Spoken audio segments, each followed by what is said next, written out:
Hi friends, ഞാൻ ടെറസിൽ കൃഷി ചെയ്യുന്ന എൻ്റെ പയർ ചെടികളാണ് ഈ കാണുന്നത്. പൂർണ്ണമായും ജൈവ രീതിയിലാണ് ഞാനിവിടെ പയറെല്ലാം നട്ടു വളർത്തുന്നത്. ഇതിനകത്ത് നമുക്ക് കുറച്ച് കാര്യങ്ങൾ ശ്രദ്ധിച്ചു കഴിഞ്ഞാൽ വളരെ നല്ല രീതിയിൽ നമുക്കൊരു വീട്ടിലേക്ക് ആവശ്യമായതും അതിൽ കൂടുതലും പയർ നമുക്ക് കൃഷി ചെയ്ത് വിളവെടുക്കാൻ പറ്റും. നമ്മൾ പയർ കൃഷി ചെയ്യുമ്പോൾ നമുക്ക് ഏറ്റവും കൂടുതൽ ബുദ്ധിമുട്ടുണ്ടാക്കുന്നതെന്ന് പറയുന്നത് മുഞ്ഞശല്യമാണ്. അപ്പോൾ ഈ മുഞ്ഞശല്യം മാറ്റാൻ വേണ്ടിയിട്ട് ഞാനിവിടെ നീറിനെ കയറ്റി വിട്ടിട്ടുണ്ട്. അതുകൊണ്ട് തന്നെ വളരെ നല്ല രീതിയിൽ തന്നെ മുഞ്ഞയുടെ ശല്യമൊന്നും എനിക്ക് ഉണ്ടാകുന്നില്ല. പിന്നെ ഇത് നട്ട സമയത്ത് ഗ്രോ ബാഗിലാണ് നട്ടിട്ടുള്ളത്. ഗ്രോ ബാഗിൽ അടിവളമായിട്ട് ചാണകപ്പൊടി, എല്ലുപൊടി, വേപ്പിൻ പിണ്ണാക്ക് എന്നിവയാണ് ചേർത്തിട്ടുള്ളത്.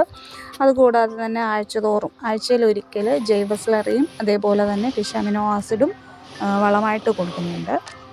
അപ്പോൾ നമ്മൾ എന്നും കുറച്ച് സമയം ഇതിനു വേണ്ടി മാറ്റി വെക്കുകയാണെന്നുണ്ടെങ്കിൽ നമ്മുടെ വീട്ടിലേക്ക് ആവശ്യമായിട്ടുള്ള പയർ മാത്രമല്ല എല്ലാ പച്ചക്കറികളും നമുക്ക് സ്വന്തമായിട്ട് വീട്ടിൽ തന്നെ കൃഷി ചെയ്ത് വിളവെടുക്കാൻ പറ്റുന്നതാണ്.